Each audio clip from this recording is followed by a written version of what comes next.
Hello everybody, so today I will talk about calculus.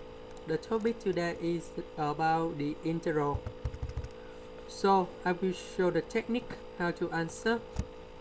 We need to use about integration by substitution.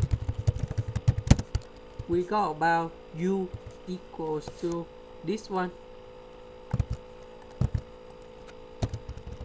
So we do first the derivative in the both sides. You got about the u equals to 2x plus 2ds. Because we don't have the number 2 in here, so we divide both sides with number 2.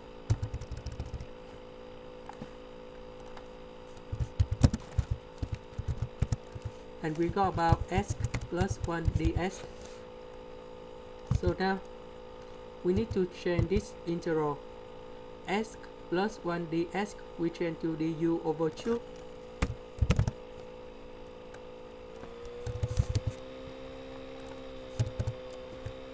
And this one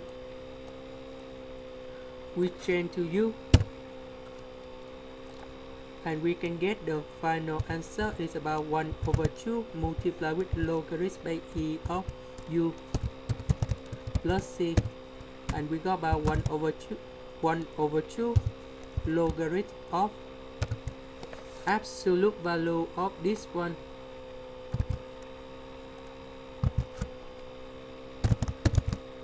And here is about the final answer. That's it, the end. Thank you for watching.